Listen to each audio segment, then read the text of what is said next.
rough week and not sleeping well, so we're trying to give him some time to sleep now. Oh, shit, I woke him up. Thanks. I appreciate that. How you doing, Blue?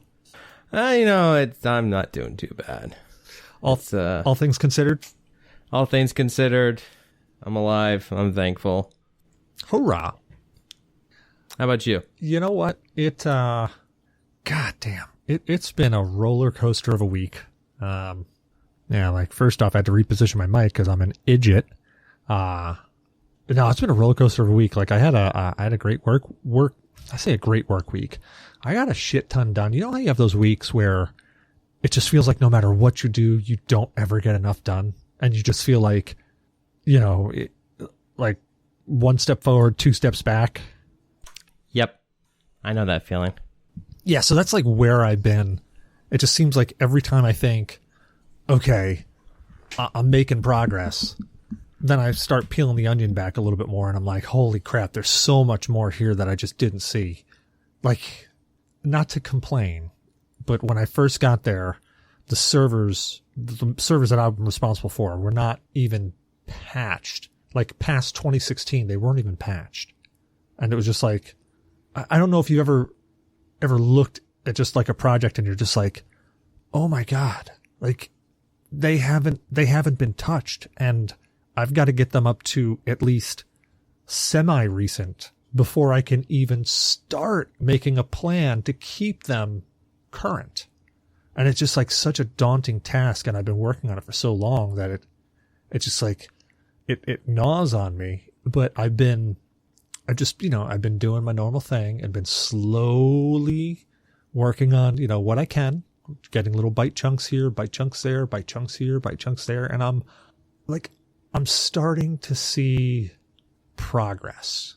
It's not like great progress. I'm basically progressing them to the beginning of this year, but I'm still getting progress. And it's one of those, oh man, I'm seeing positive things coming, and it's just like, all right, I'm making a difference. Let's just keep going. So yeah, this week was just, roller coaster of getting that stuff, finding that stuff. And then also subsequently, digging myself a friggin' hole, because I was just telling you earlier, just before the show started, that I decided, yeah, I'm going to make I'm going to just run a one-nighter Vampire the Masquerade adventure. Just a one-nighter, 1-2-nighter, depending on how things go. But just I got a story in my head. I've got an idea to play out, and I think I can nail it out in about 4 or 5 hours with a group. And just said, yeah, I'm going to go do that. But I'm not going to do it the way I normally do it. Like, I'm not going to use all the rules and source books that I used forever ago. I'm going to go with the newest edition, 5th edition, and I'm going to use that. It looks pretty similar to the other editions I've used. I'm just going to run with that. How much could change? Holy shit. So much has changed. I mean, thankfully, there's a lot that is still the same, but so much has changed. I'm trying to get myself caught up, and yeah, I'm really behind the 8 ball on this, because I'm starting tomorrow at 5 o'clock. Since we're recording Friday, I'm starting tomorrow at 5 o'clock, and I got to have something ready to go for a full-fledged adventure. Yeah, it sounds like a bad week. So it's been like a roller coaster. It's been like good, and it's been like, oh my God, totally stressing me out. Yeah, I know what it's like to have those big projects that never seem to end, because it's like there's so much to do. We finally hit something recently where we finally got a chunk of something taken care of, but there's still like these little tiny steps. They're little tiny steps, because they're like, there's just this one thing that's different, and I got to show the people how to do the one thing that's different before I have them do it. So instead of, they only get this little piece, and then I got to find time to figure out how to do this little piece. And I would have had them both figured out this week, but I had to deal with stupid people. I think I came home. Yeah, I'm pretty sure I came home Monday, and I was just livid. I was really just ticked off, because I'm not a supervisor. I have a supervisor. She happens to be the leader of the group. I reached out to other supervisors. Hey, we want to do training because you all's training is going to expire in like a few weeks or early next month. I need you guys to tell me who you want in your group to get trained. Nothing. Bug them again. Nothing. This went on for weeks. And then finally, I get, here's some dates that we want to train these people. And here's the list of people. Oh, please be sure to add this person. Okay, no problem. I reach out to the company. Yeah, we want to do these dates with this number of people, and here's their contact information. Okay, sir, we only can do it on this date. Well, that's fine, because it fits within these dates. And then all hell breaks loose, because I go to send out a calendar invite to all these people. Hey, we're getting trained on this day. Just so you know, because I've only been in contact with your supervisors. And you don't know about this, but I want you to know about this in case you decide that, oh, I need to see a client this day, or this reason or that reason, or I should go to the dentist this day. I want you to know this because I want you to be prepared, because I have no idea when this company is going to reach out to you with this information. Oh, I can't do that day. I can't do that day. I'm going out of town. Oh, I've already been trained. You're flipping kidding me.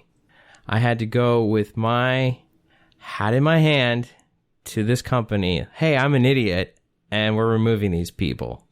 And I remember telling my boss, I was just like, I can't stand this. This is annoying. This is stupid. Like, for weeks, I've been trying to get answers out of these two people. And it's like they could not go into the other room or pick up the phone or send out an email to their group to ask them this question. And it took them weeks to get back to me with answers. And they couldn't go ask. They're like, oh, don't you have a list of people from last year? Why, yes, I do. Here's that list. Oh, take off this person, check on this person. And it's like, and then you guys still couldn't go over there and ask your own people, hey, these dates going to work for you guys? Hey, do you actually need to be trained? No, we're not going to do that. So I couldn't do anything because I had to deal with stupid people most of the week. I hear you, man. Yeah, unfortunately, though, like, those stupid people, it's not necessarily that they're just stupid people. I mean, there could be other things going on, but those type of people, God, they're so frustrating. Because it's like, you know, your whole point is, you're over these people. So most people don't like you going over them or around them to talk to whomever they have to talk to. They like you going through them, especially, like, it's my team. Come to me, talk to me. They got that attitude. But then when you go and say, hey, I came and talked to you, what's your group got? Oh, yeah, they're fine. Go ahead.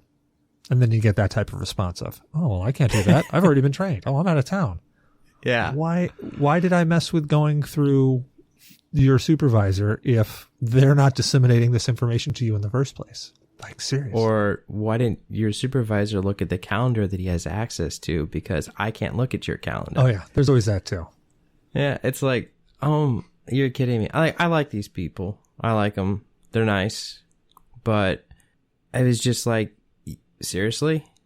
Like, I do stupid crap. Like, I left one of the supervisors, I left him on the list. And so I was already sending an email saying, hey, I'm sorry, I goofed. This one person, I didn't mean to have them trained. Is this going to be a problem with, since we signed the agreement with a quote, with the price? Like, is this going to be an issue? No, it's not an issue, sir. They get back to me by the end of the day. But then by the end of the day, I need to get these people off. And it's just like, come on, guys. Yeah. Like, I make mistakes, but like, I've been bugging you about this. And it's like, you could have just told me, like, I have too many things on my plate right now to give you an answer or reach out them to individually. Fine. I would have done that. But I figured I have to keep my calendar up to date. Maybe you make your guys do the same thing. You can look at it. Yeah. Nope. It is frustrating. Totally. But you know what's not frustrating? Alcohol? Drinking. So, yeah, that's right. So, my good friend, what are you drinking this evening? Well, I'm still on the no beer until May kick. I've been doing pretty good with that. So I really haven't been doing a lot of drinking. I think beer is kind of like my I'll have a beer. It's real simple. Go grab one. Like, it's like I'm not always in the mood for hard liquor, so I'd rather just let's go grab a beer. So I still have these White Claws left over from the Super Bowl party that we had. And so I am drinking a lime White Claw right now. I just literally got shivers down my spine. Like, whew. Well, what's the attack like? Oh, there is no attack. It's carbonated alcohol. That's what it is. I was going to say, yeah. It ends with a little bit of a lime, but I mean, there ain't no attack on that whatsoever. Yeah, it's like licking the asshole of its distillery.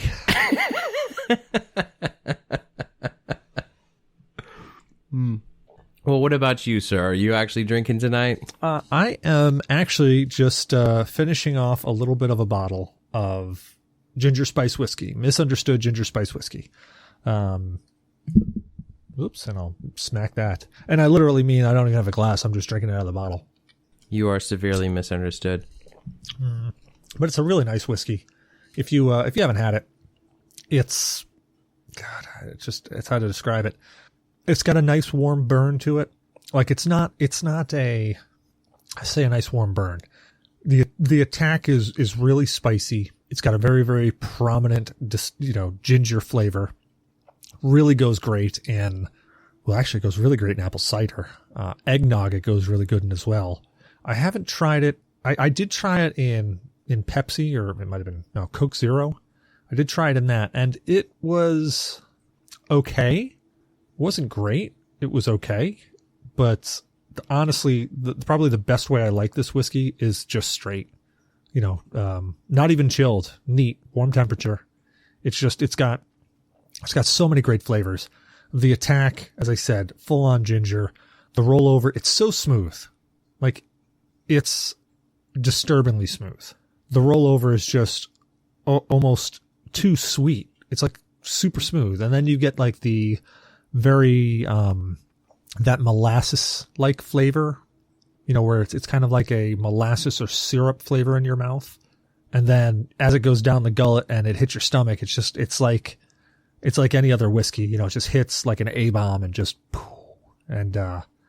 makes you good and warm. It's a really good whiskey, and it's a cheap whiskey too. It's like $30 a bottle. It's not expensive. If you haven't tried it, you should definitely try it. And you can get it right from their website. They'll deliver it right to your house. So that's year-round available? Yeah, year-round. I will, you know what? I had I say argument. I had a disagreement.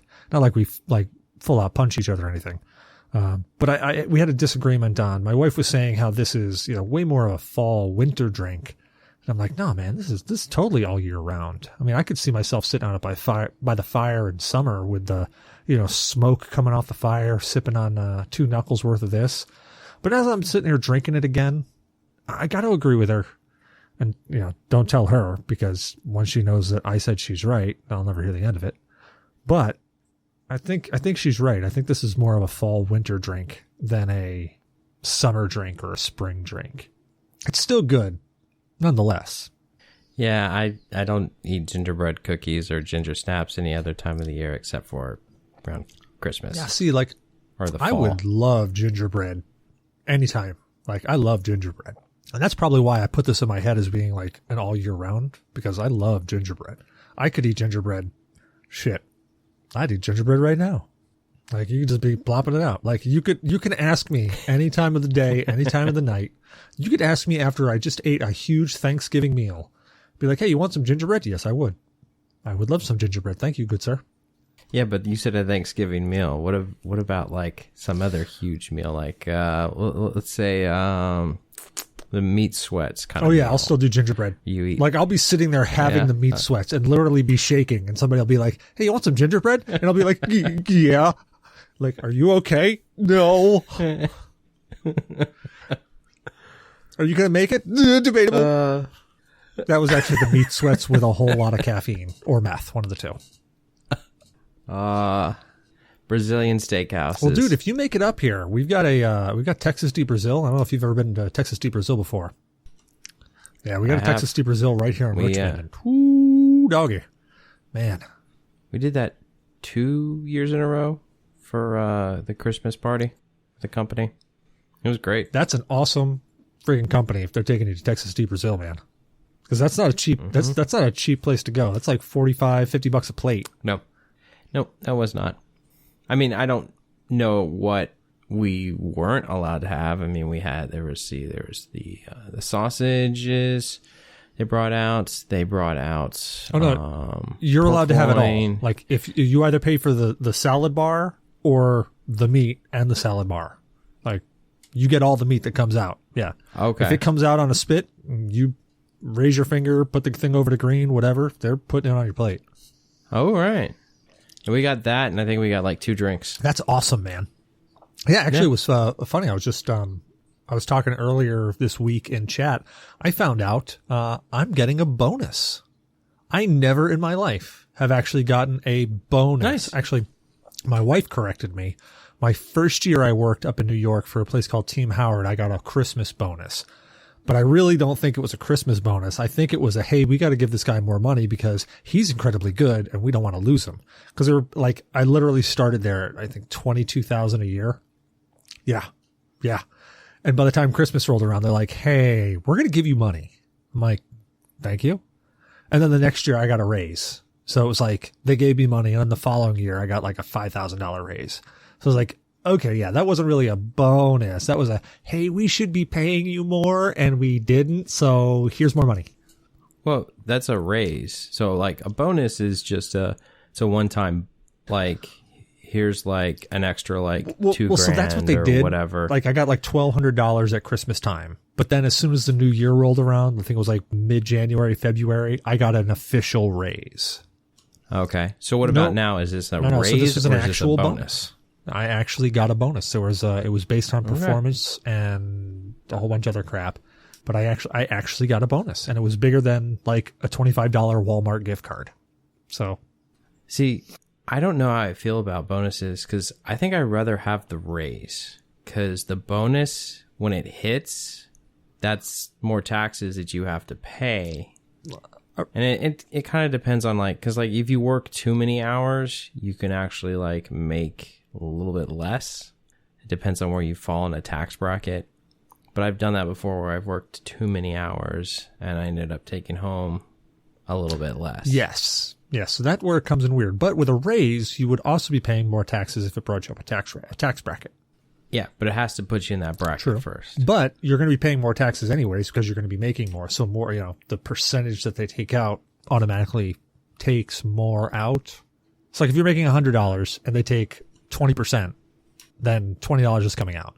If you make $110, they take 20%, so $22 is coming out.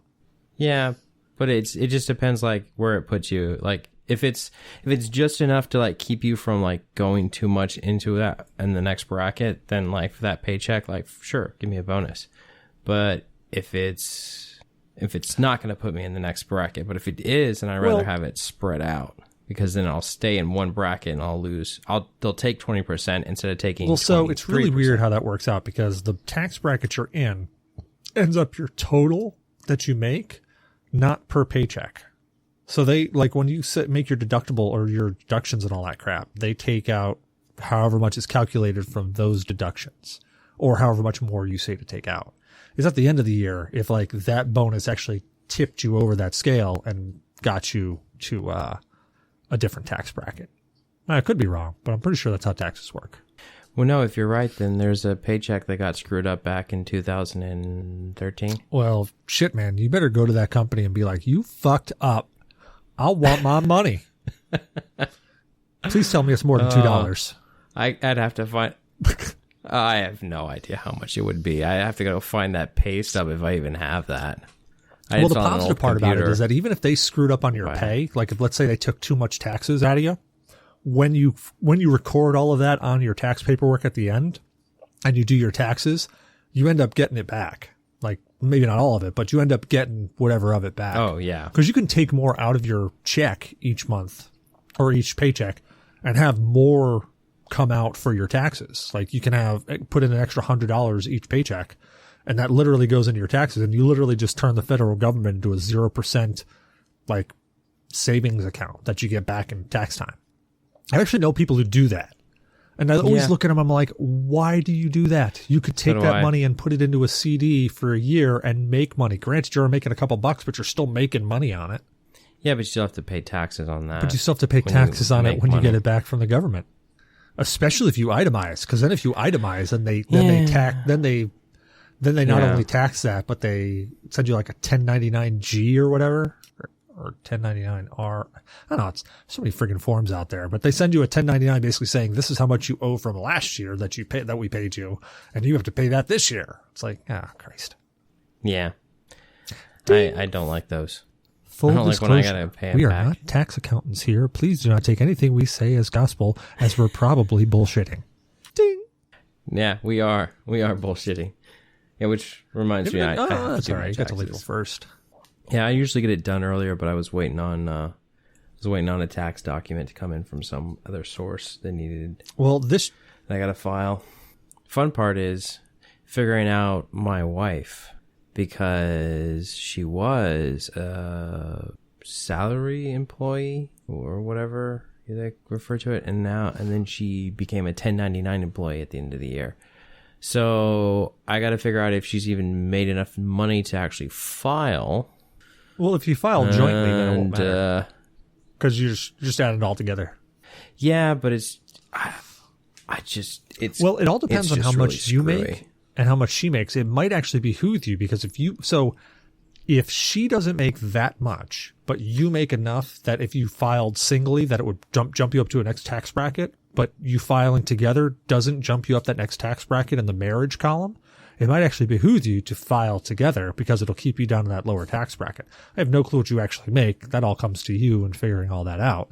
But take a look at that, because the single tax bracket is much, much different than the married tax bracket. And the married tax bracket will, you could end up getting a whole bunch more money. Well, what's really the thing that's screwy about it is, like, I don't really care. Like, if she was like me, W-2 employee, bringing home an annual salary that's, where the company pulls out Social Security, pulls out taxes, pulls out Medicaid, Medicare, or whatever, then that'd be fine. But with this contract job, she has to pay her own quarterly taxes.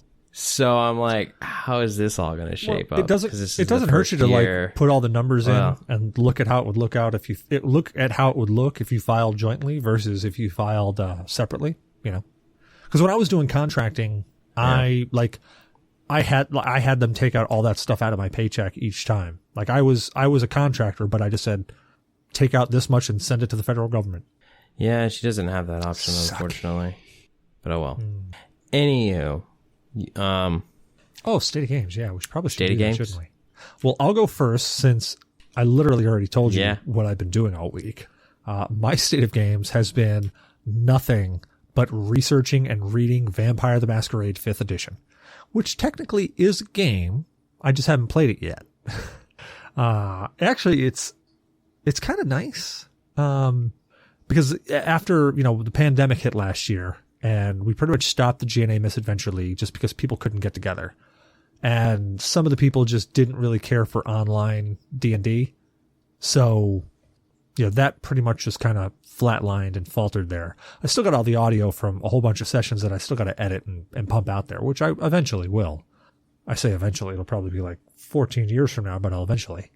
But, so I really haven't been DMing any RPGs, and I played a lot of Vampire and Werewolf and Wraith and Mummy and Reckoning and all that crap, 20 years ago. So I really just enjoy the setting. It's a lot less, I guess, demanding for the lore, because you don't have to worry about lore. You can focus on the mechanics. You can focus on gameplay, without having to figure out, did I just fuck up some major lore aspect, and now I'm going to have a rules Nazi come in and be like, hey, you said that this person over here died, but they didn't die until 20 years later. So how does that work out? And be like, I'm the DM, and lightning struck that motherfucker in the face. So without having to do that, it makes it really easy, because, you base it in whatever year you feel a lot of, especially with the pandemic. I mean, the pandemic in a Vampire the Masquerade game, or Werewolf, it makes it like, it gives you so many friggin' options Like this happens during the pandemic. Everybody stays inside. It means the Masquerade is super easy to maintain because nobody's out. So those people who are out, you just go and drain them dry. Nobody knows it. Oh shit, they died from COVID. Really? They're really pale and there's no blood anywhere and they're really, really emaciated. Yeah, I know. COVID fucked them up. It's crazy. Or like you could have wars in the streets and nobody cares. Nobody knows because they're hanging out inside. So literally my state of games has been researching the new rules on Vampire the 5th edition and getting prepared, just getting mentally prepared for the game tomorrow, which I'm actually feeling pretty good. Okay. So, what you need to do in one of the campaign missions is it needs to be like pick a major city. I don't really care. And there's a freaking riot and it's grabbing someone in black bloc who's like either armed with a bat or Molotov cocktail or some, improvised weapon. And you have to overpower them and drain them, whatnot. Like, it's perfect. Like, it's at night, like there's a whole bunch of chaos. No one really knows what the hell's going on. So what I am doing, and boom, someone dies. And thankfully this episode is going to come out after the game, so I don't have to worry about them hearing this and then being like, oh shit, that's going to happen. So what I am going to be doing is this campaign specifically is going to be happening either 2018 or 2019. And we knew that there were some things happened in 2018, 2019, and 2020. So I'm going to be rolling some of that into it. It's happening in a central state, so it's kind of a little bit far removed, but shit still happened there. But the things that happened that got reported in the news as happening this way are actually going to be events that happened a completely different way. Basically, it was a battle in the streets that happened to get caught on news, but then, the Nosferatu and Tremere doctored everything up to make it look like a riot of sorts. Perfect. It's just like the real life. They already changed the news. So I figure why not say whatever the hell they wanted to say. That's one of the big reasons why I like Vampire the Masquerade, or I like the whole world of darkness, is because there is a extensive amount of politics that goes throughout the entirety of the game. And the politics not only leaks over from real life politics, but there's also a subculture politics that goes along with it that kind of mirrors alongside real politics. It's just super, super, super wild. And it gives a lot of opportunity to really flesh out a game and make it so that your real life events that are happening, you can recreate in the game. But instead of being like, and we don't get political on this show, so I'm not going to go too far into it, but let's talk about riots. We're not going to name specific riots or groups or anything, but riots break out all across the United States for some reason or another. Well, you can actually put the subculture in there and be like, and have it that, well, those riots are breaking out, but not quite for the reason you think. They're still in the news because people are seeing them, but there's a deception around it all. It's kind of obfuscated, and it's not happening the way you think it's happening. Things are still happening and people are dying, but really the riots are around the anarchs attacking the Camarilla, or, maybe the werewolf clans banding together, oh, there was this weird, yeah. And it's really cool because you can take what's happening in real life, but you subculture it and you make all of these things happen. But to the human world, they're seeing it one way. And when your characters are watching the news, you literally have newscasts playing that's telling them, yes, this group has made this riot happen and people died because of this. And they're literally looking at you going, we were there. Like, dude, you killed that guy. Like, yeah, I know. Why are they saying this group did it when it was you? And then you find out that it's, the Venture, or whatever the fuck, Venture, yeah. They actually orchestrated the whole thing and had their Nosferatu hackers hack into things and make everything not happen the way it seemed. It's a wild environment And it's got such a very, I mean, it can really be a Lovecraftian horror, depending on which, I mean, there's so many ways you can go with it. I mean, it could be Lovecraftian, it can be like stupid political, there's just so much that can happen. And that's why I like it, because you can have so much happen. And again, the lore you don't have to worry about. You can reshape anything that happened and make it, vampire or werewolf or wraith or whatever you want. Just awesome. Yeah, that is. And this will lead into my state of games, because I really don't have anything that I've played this week, but we're going to talk about, like, real quick about that's one of the aspects that I love about the Assassin's Creed series, is you get to see behind the curtain sometimes, and you get to see how the powers manipulate things, the politics, how it plays out, how these events are seen to have happened in this way, but this is what's really happening. Like the first Assassin's Creed game, I think there's a little battle going on while you're trying to get to the King of England during the Crusades, and you're fighting off like Crusaders, you're fighting off the, gosh, I can't remember their names now. Templars? What was the name of the group? No, the Crusaders were the Templars, essentially, but it's the Muslims. What were they called? I do have to point out one thing. You are really trying not to swear. Is that like some New Year's resolution thing? Well, you said like frick, fudge. Not really. I'm just calling you out on it, because if you're not going to swear, that means I have to swear twice as much. I'm not trying to avoid swearing intentionally. It is it's something that's just starting to happen. Yes.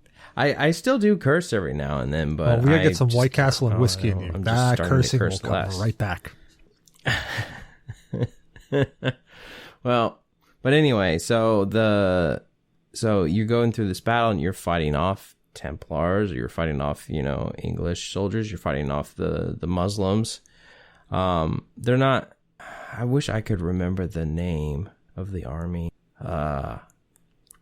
Sorry, can't think of it. World history, it's left me. But I love that, because it was like there's this whole battle going on. They're fighting for this reason, but you're like going through and there's people who are dying, not for the fact that they're fighting these people, but because they happen to get in your way. Or, like how they kill off they're trying to kill off certain people to change the political, climate in a certain area so they can amass control. So I love that stuff. Like you can put it into a horror element and you'll actually, I'll be intrigued. But at the same time, you could put it into a non-horror element, put it into something like Assassin's Creed universe, and that goes both past and present. I think it's one of the reasons I like it so much is because it aids an immersion so well. I'm a big immersion person. Like when it comes to playing tabletop games, I much more enjoy the role-playing side of it and the immersion side of it than I do the dice rolling and stats of it all. I understand why the stats and the dice rolling is there, and I'm okay with it. I'm not like shy of it. I realize why it's there, and I'm okay. It's just I much more enjoy the escape of it. You've got those players that are the wake me when it's time to roll dice. You got those players that are, they enjoy the accomplishment more than they enjoy the play. So they're more of they're more of the type of people who focus on the destination versus the journey. And I much more enjoy the journey. I think that's why I enjoy DMing, is because DMing involves kind of having your hand in everything along the way. And that destination's there too, but you kind of have to have your hand in the journey there as well. And the journey to me is much more entertaining than the end. The end could, hell, I've DM'd games as well as played in games where the end result was everybody died. And I've still enjoyed those games because the journey to get there was much more entertaining. God had a game where we jumped in, and at the end of it, literally everybody died. But I was okay with everybody dying. I wish I could have played more because I was really interested in like how things were going to play out. But the journey to get there was still extremely entertaining, and I felt fairly fulfilled from just playing. Ironically, I'm rarely ever the player. I'm always the DM. I guess DMs are like the rare breed. They're like unicorns or something. The Turks. The Istanbul, Turks. not Constantinople. No, That's Istanbul, who it was. not Those are Constantinople. the Turks. Yep, the Turks. Byzantine Empire. Cool. I'm glad you looked it up because I had no clue. Yeah, I have the actually Turks. never played Assassin's Creed 1. That's what I was trying to think. I'm so glad I got into it.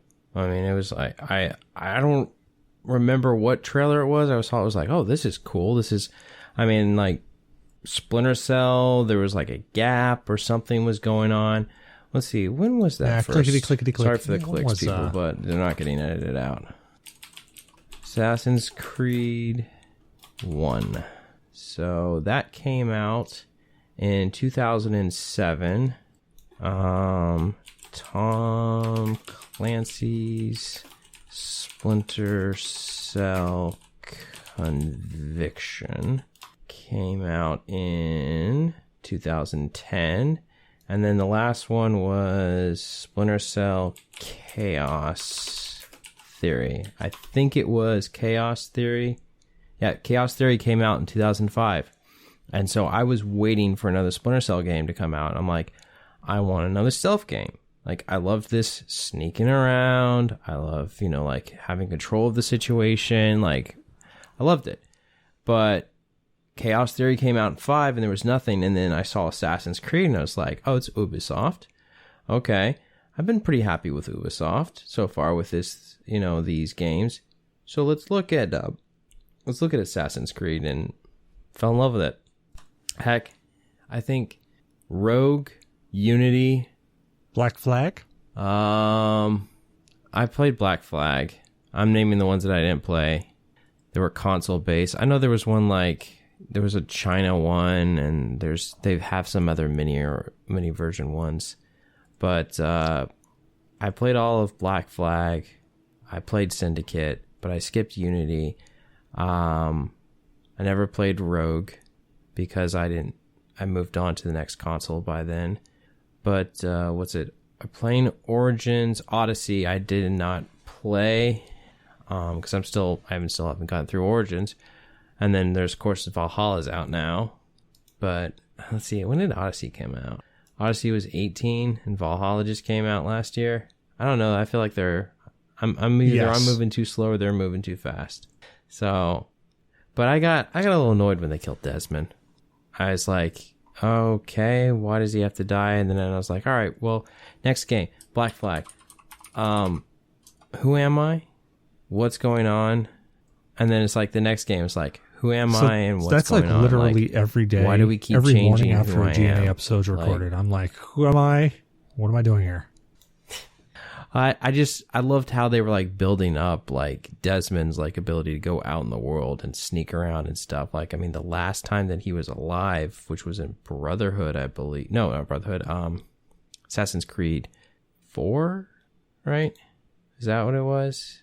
It was no, because 4 was Black Flag, so it was Assassin's Creed 3. Oh, which reminds me, I never did finish that one with Desmond, Ezio. But yeah, like where you played as the Native American during the Revolutionary War, like Desmond was alive and like we got to like sneak around like before that and during that game. And it was pretty fun. Like you were hunting an assassin or a Templar agent in the previous one and like Assassin's Creed like Brotherhood or something like that. But I feel like they really just kind of like destroyed it. So because you were such a badass and I literally in the never world and played outside the first the world. Assassin's Creed game, and I only played about 20 minutes of Assassin's Creed 2. I never got into Assassin's Creed, but I feel like I need to now. Like after hearing you talk about it, I feel like I need to. Yeah, there's some good ones. One was all right. Honestly, if I can, let me figure out which one it was. I enjoyed the Ezio story. It was like Enzo, or I could be completely wrong. No, it was Ezio. Ezio Auditore. Yeah, he was such an arrogant guy.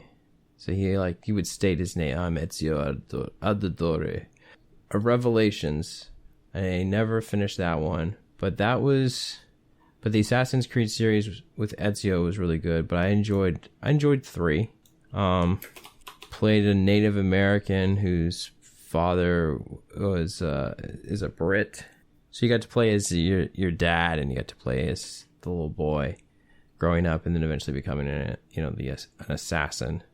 But the Brotherhood was all right, but I feel like 2 is good. I mean, 2 and Brotherhood, like, they connected, but it was like fun to like hunt down a pope, and I think it was Assassin's Creed 2. Like, you're trying to avenge your family. Yeah, I've heard good things. I've watched them, into. and I've heard great things about them. Just never gotten into them. Don't know why. But maybe it's time I do. Maybe it's time I take that step. I make the leap. Here we go. Assassin's Creed 3 Liberation. Never played that one. Huh. It was on the 360. Oh. Well, I have. Oh, it was on the Vita. Yeah, they got other ones. They got Assassin's Creed Liberation, Pirates, Altair. I guess that follows more of it's the Altair Chronicles, sorry. Assassin's Creed Chronicles China, India, Assassin's Creed Chronicles India. So I think those are more like side scroller. Yeah, I remember there being a side scroller Assassin's Creed, and I found that intriguing. Yeah, I just don't think it. I don't know. I can see it playing. Well, I can see it feeling well that game or that way. Because I guess I could argue that you could take almost any game that's third person and turn it into a 2D side scroller. I'm going to make that argument. I'm going to say that there's any third person game that you make, you could pretty much turn it into a 2D side scroller. Yeah, probably. Yeah, but I think some games are better 3D than they are Metroid, 2D side scroller. Metroid's one of those games that I really liked it 2D side scroller, but they really did nail it with Metroid Prime, like full on nailed it with Metroid Prime. You never finished Metroid Prime? I never finished that one. Never finished Echo. Not on the GameCube. Nope. I still have. I have the GameCube here in the household. I've got the disc. I got the memory card. I'm sure it's probably okay, but Life. What's it called? No, I'm just having a brain fart now. Zelda Ocarina of Time. You had so many hints of, hey, don't forget. Hey, listen, go here. You don't forget, you're supposed to go here. Metroid, I put that game down once. I spent an entire week trying to figure out where the heck I'm supposed to go. What am I supposed to do? What's my mission? No, so you if have I to start picked it up right now over. after I'm not But touching it for that was the fun about Metroid, years, though. I couldn't tell you it where was I an needed to go exploration game at its heart. Oh yeah, and it was hard too. There was so much it was like we had a guide. I don't think I had the guide at the beginning, but my buddy and we were playing it together separately, and it was such a pain in the butt to like figure out what to do what to do next, and prepare for this. I hated the spider ball stuff, or not spider ball, that was one of her features, the spider ball, where she could climb on rails. Yep. It was morph ball. You would go into a morph ball. When she went into a morph ball, I guess. I'm trying to remember spider ball. That was the baseline name. Yeah. But I think the spider ball was the one where you can go on certain, like you could go across to like, the Google. There would be like these special rails. They were like magnetic. Well, spider ball is a thing. Yeah, spider ball, Metroid. Yep. Oh, that was a Metroid Prime. I was thinking 2D. I'm sorry. Yeah, the Spider Guardian. Metroid 2. The spider ball is one of the most important upgrades. Oh yeah. I remember it now. Okay, I remember what you're talking about now. I remember it because I think they pretty much took Metroid. Yeah, I hated morph ball sequences. Like I had such a hard time getting the speed right. See, I was a master at the morph ball bomb jumper, where you would literally use the bombs to work your way up until you got wherever you needed to go, and then you just went across. I seriously mastered that. Did you ever play Super Metroid? struggled really hard with that. Oh man, there were so no, many fun things out of Super Metroid. I don't think I ever played 2D Metroid. Okay, so you never played the original Metroid? No, I only ever played Metroid Prime. Metroid Prime. Yeah, it was like 2. Echoes. It was where you had the second Echoes? Samus there that was created by the Phazon What's it called? whatever. Yeah. Mm-hmm. Yeah. Yeah. Dark Samus. But man, I enjoyed Samus those is a badass storylines. Well, do you know the whole really story behind Samus? She was a badass. And then she was on a colonizing ship or something like that, and the ship got attacked by pirates, specifically Metal Riley. Yes, and they gave her then her she was power taken suit in by the Chozo, and that's how she got her power suit. And she joined the Space Marine Force, whatever the heck they were called. But yeah, she's a pretty cool story. But they came up with Metroid Prime 3, and it was pretty good. But then they got into I don't know whether Metroid Fusion came before or after Prime 3. I know Hunters came out. Metroid Prime 4, no. Metroid Prime Echoes, Corruption, Metroid. There was one that came out Other where M? you got to walk around with her. That was the Wii one. Other M. I think it was Wii. Off. Wii or Wii U. It was Other M. That's it. Oh my god. Yeah, they made QuickTime events there. I wanted to play it just to get the storyline, but I never did. Hated it. Yeah? Storyline's horrible. If you ask my opinion, all right, so she loses her abilities in the beginning of every game. Like she's like, oh, like you crashed, and so these things don't work anymore. I feel like they made like losing certain weapons or abilities is one thing, but what they did to her is they demeaned her and put her down as a character. Like demoting a character's abilities to do certain things by like losing these abilities is one thing, but when they take her and they make her look like to me she was a child. She really was. She was just like a teenage child.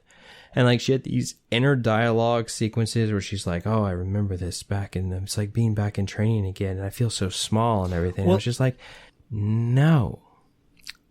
Like, you still sound small. Like, she didn't, like, I can get, like, looking back and being like, yeah, like, I remember I felt so small during that. But it's like, okay, that's one thing. But it wasn't that. It was, she was small currently. Like, they treated her. Which is odd, because the timeline, Metroid Other M, comes after Super Metroid. After Metroid Prime 3, all of that. Actually, I just found out right now that Super Metroid happens after all the Metroid Primes. I did not realize that. I thought Super Metroid came before that. But if you get an opportunity and 2D games don't bother you, check out Metroid Zero Mission and then play Super Metroid. The only reason I say that is because in Metroid Zero Mission is basically a retelling of the first Metroid game and then some extra stuff after it. But in the first game, in the original Metroid, you're on a planet called, I think, Brinstar. I think I'm saying it right, Brinstar. There's probably somebody listening to this episode right now that goes, oh god, it's called Brinstar! You're killing me! Well, sorry. But you start off on Brinstar and spoiler, you end up fighting the Mother Brain and killing the Mother Brain. In the original Metroid, it was really cool because the Mother Brain was literally just this brain-looking thing in a jar. And, like, you literally jumped up, smashed the jar, and then started launching missiles into this friggin' brain until you killed it. Well, in Super Metroid, you go back to Brinstar. And, like, shit went down. So, like, you go back to Brinstar, and it's like you're going back to an old, decrepit facility.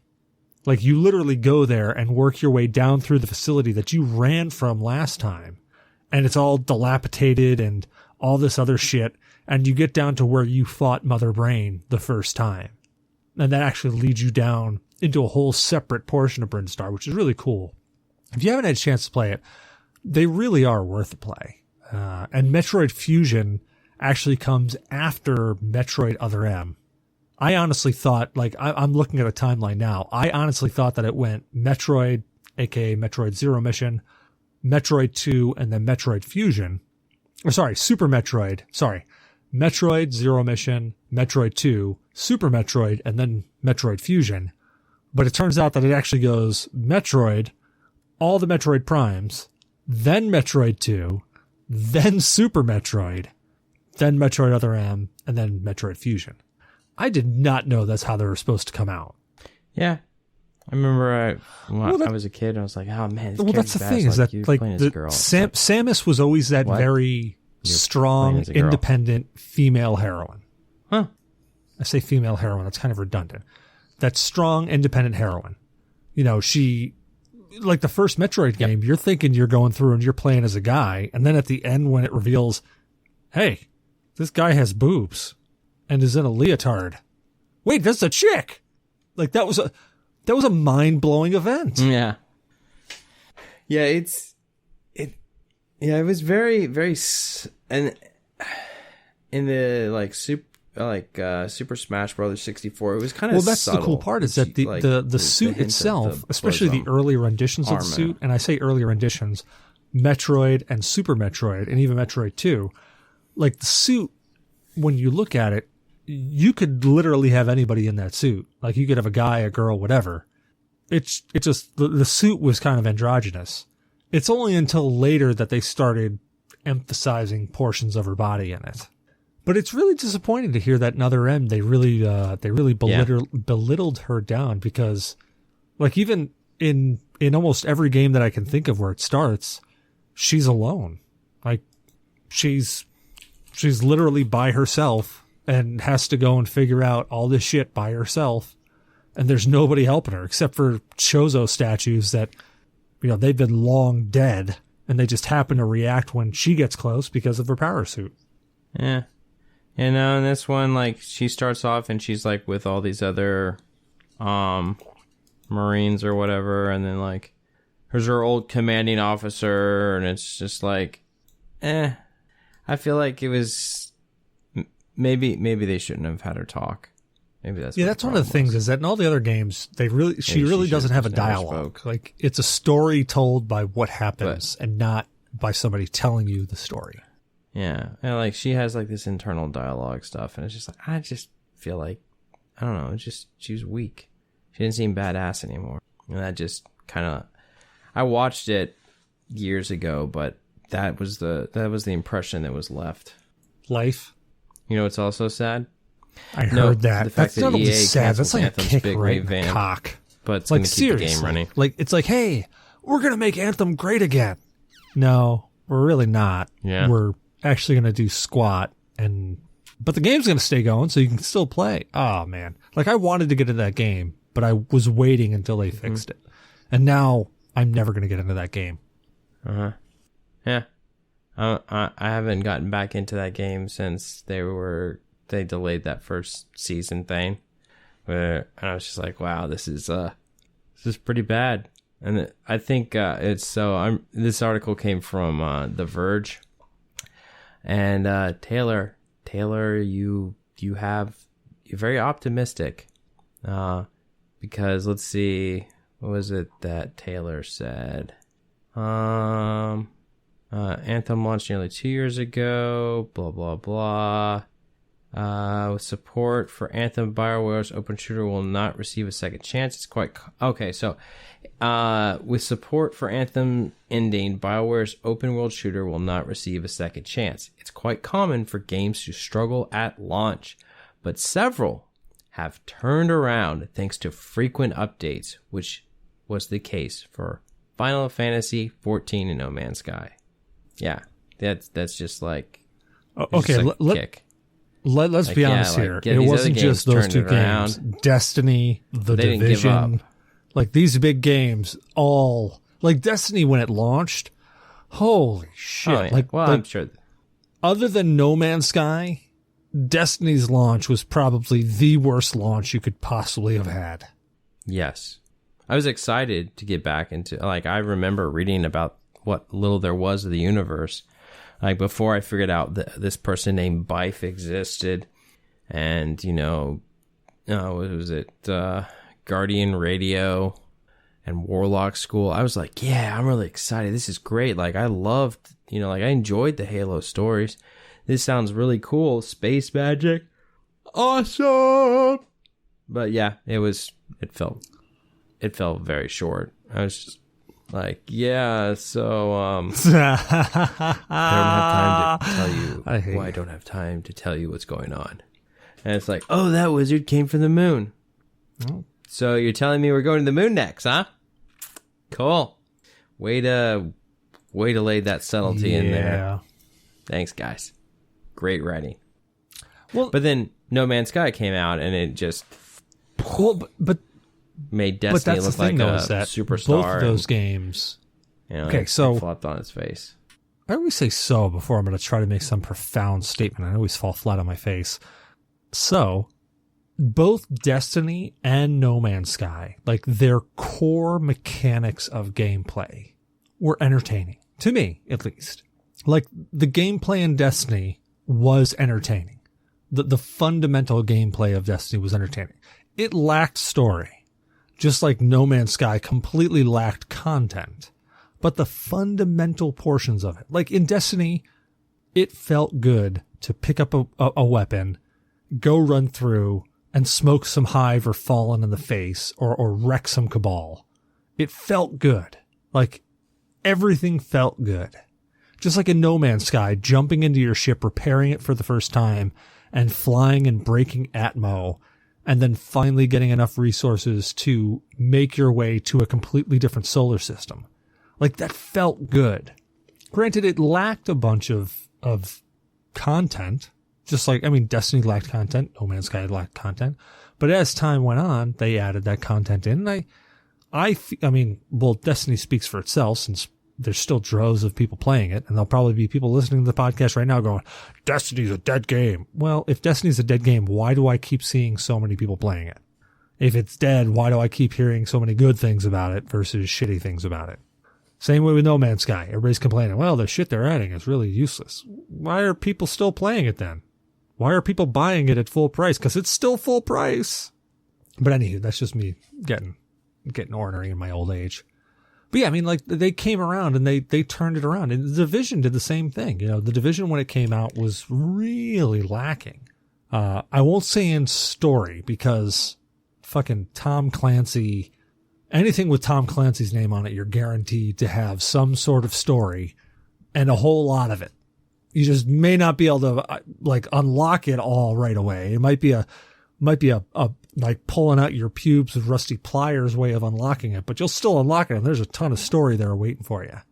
But like The Division, when it came out, was really lacking. Like, when I got all the way to the end, it's like, all right, what now? Like, I don't feel compelled to keep playing this game. I don't feel compelled to keep grinding out these missions.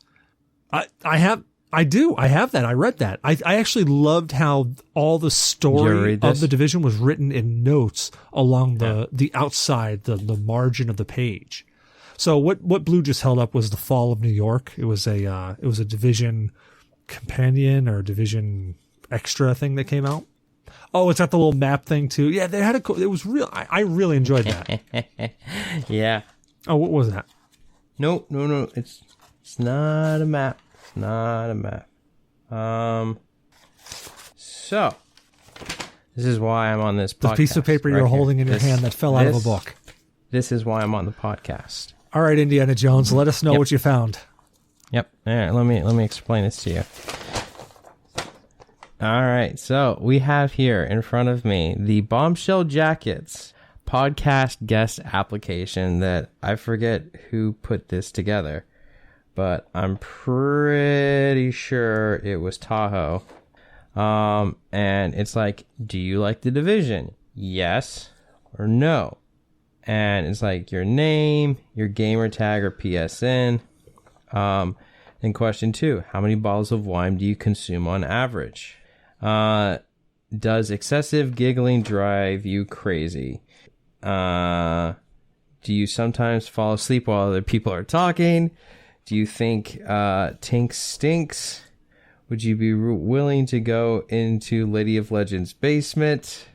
Compare the Division to Destiny and write 20 pages about how they should or should not be compared to each other, or just how much this question angers you. Feel free to write within the space below or on the back of this application or inside a bathroom stall. It says stale, actually, not stall. Orange or pink? Are you pooping and filling out this application right now?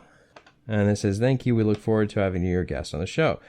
So, you actually filled it out. As you can see, I filled it in. I actually filled this out.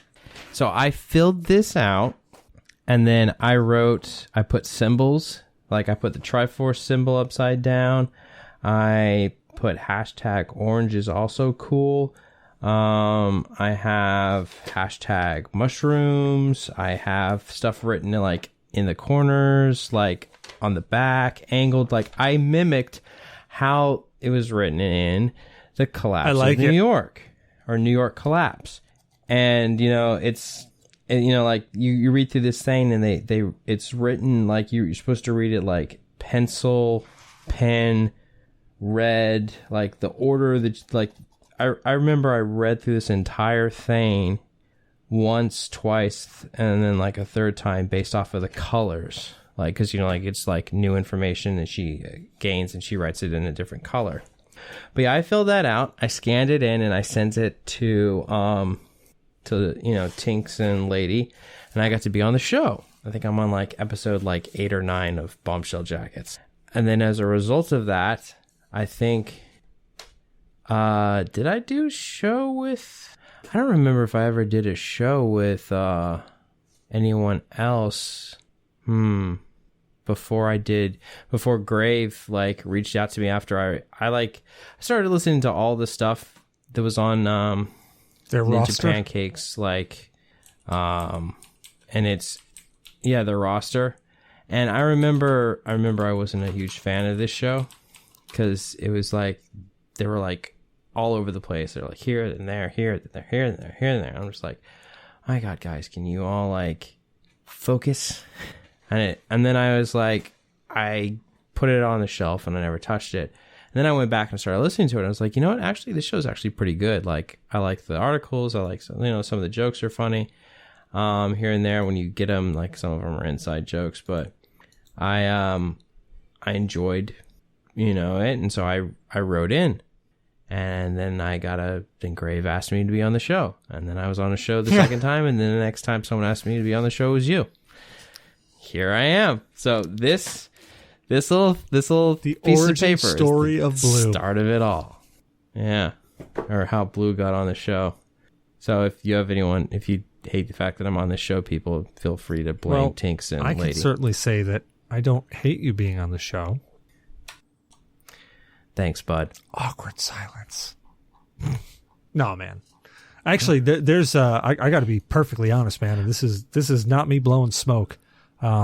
This show would probably not be around if you weren't around, because there has been some definite dark times, and you definitely kept things going in your weird I don't curse anymore way. You're freaking welcome. Yeah, I've enjoyed it. It's been a lot of fun. I'm wondering if I ever did anything with Paul and James, the Flux class. I remember I've talked with them before and stuff, but I don't know if I ever was on one of theirs. What's the one where they? Who? Oh God, my brain. And if they're listening to this, I'm probably gonna lose so much credit and never be on their podcast again. But there was 2 guys. We had one of them on this show once, and then I went on their show. They do movie reviews. We did Face Off. I remember because I watched that movie again like 2 times back to back because I wanted to be prepared. Geek Squatch. Geek Squatch? Those guys are cool. I dig them. And I've completely forgot, and they're probably going to hate me. And if they're listening, which hopefully they don't listen to the show, but if they are listening, they're probably going to be like, that motherfucker forgot us? What the hell is this about? Nope. Blacklist him. Like, shit, I really like that. Yeah, I remember I did Darkwing Duck Oh yeah, Darkwing Duck. with those guys. God, I've watched That's so fun. much Darkwing Duck. I was dating Brittany at the time. And I remember I was like, honey, I got to do homework for the podcast. She's like, what? I was like, I have to do homework for the podcast. And she's like, okay. It's like, so I want you to help me out. She's like, what do you mean? What am I going to do? She's like, sit here next to me while we watch Darkwing Duck. She's like, really? And I'm like, nope, I'm not kidding. That's a good woman there. That there's been was a lot good of, time. There's been a lot of great podcasts. I mean, I was just trying to think of a bad one, and I can't think of a bad one.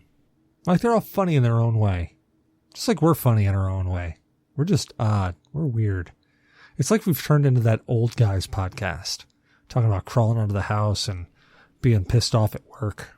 Yeah. Oh, yeah, we are. But we're still cranking them pushing out Still happening. episodes. Maybe we might miss one every now and then. Hey, we outlasted TPC. No, I love those guys. I want them to come back. I really do. that's Or sad. at least want them to come on the show or something, because I miss Solangels. I miss Carbonator. I miss them all. Yeah. Yeah, I feel like the older that I've gotten, the less time I've have to like do stuff, like play video games, like getting more responsibility at work, like getting married. It's just like I don't have the time to do this stuff like I used to, and like I haven't talked to him in so long because it's just like that's how I used to keep in touch with him. Hop in, play a game. And I think also falling off with Destiny really kind of like did that. I as well. lost Kinda touch like the with nail in so the many coffin. people. Like, I'm still in my old clan's Discord and stuff, and I still chat in every now and then, but I lost touch with so many people when I stopped playing Destiny. And I didn't stop playing Destiny because just one day I said, I'm going to stop playing Destiny. It was just one of those, I don't have time to keep up with the meta. I just, like, Destiny is one of those games. It's like any other MMO where you really got to invest time to stay relevant. Like, they keep saying, oh yeah, anybody can jump right in and they can get up to level real quick and be relevant. Well, no, you can't, because there's a lot of little nuances that you got to know about. Like, you've got to, unless you're just going to follow everybody else and just play the meta to stay relevant. And man, there's something about that just irks the fuck out of me. I hate with a passion. I loathe with a passion those people who just play a game and they just play the meta. Like, they're just like, oh, this is the top weapon right now, so I'm going to play that and I'm going to be good because I'm playing the meta. It's like, dude, there's thousands of other people doing that. Be original. Great. Hawkmoon is the new meta right now. Use fucking visions. Just go outside of the friggin', I don't care that you suck with scout rifles. Go outside of the meta and become good. Be good as a player versus just playing the meta. And that's just like, it just got so time consuming. Like, you know, had to log in, had to make sure you're on top, had to do your dailies, had to do your weeklies, had to make sure to get those drops. It just got so time consuming. And it's really hard to balance. I got to climb under the house. Let me rephrase. I have to swim under the house and replace a GFI outlet so my sump pump works. And I got to get that one roll of IS Luna. Yeah. Yeah, it sucks, man. Maybe when I'm retired, I'll just start playing games left and right. And I'll just turn into like a 900-pound sloth. Oh, I'm definitely Yeah, going I hope to, actually. Oh, by the way, in case my audio is getting weird, I am literally downloading Assassin's Creed Remastered. I just bought it on the Ubi store, and I'm downloading it as we speak because you talk so highly of Assassin's Creed. Yeah. So now I got to go play it. And I'm one of those people that I am a completionist. I have to play the first game, then the second game, then the third game. I can't jump in at the third game, play that through and be like, oh, I'm good. No, I got to start at the beginning and get the whole fucking story and go all the way through. So congratulations, Blue. Not only did you just make me spend a whole bunch of money, but now there's a whole bunch of time that I got to go invest into this. Well, I don't have money, so I don't do Well, that when I say stuff. money, I literally am living on credit. If I die, somebody's going to get a shit ton of debt. Yeah. Yeah, that's pretty much how I roll. But I'm working on it. My goal is to be halfway through a majority of my debt, which is really only student loans right now, but halfway through that in 2 years. 2 years. I'm going to do it. You watch him, I do it. No, I got to say, though, it's nice to be out of school, dude. God, that thing just wobbled like a fucking penis. Just Yeah. I think the tired's catching up to me. It is. Yeah, it is. Well, then why don't we kill it on that note? The wobbly penis thing there. Hey, Blue, where can people find you at? You can find me on Twitter at BlueShark45. You can also find me on our G.N.A Discord. You can find me on Parler. That, we never did confirm if that was still a thing. Let's see.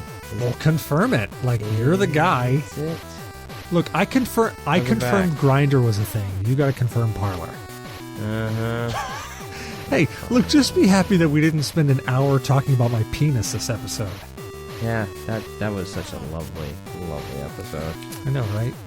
That's the thing is you can't embarrass me. Like, it's virtually impossible to embarrass me. Yeah, Parler is existing. It is a thing, and people actually posted something not too long ago. Hey, yeah. So there you go. Find me on there. Find him on Parler. Word.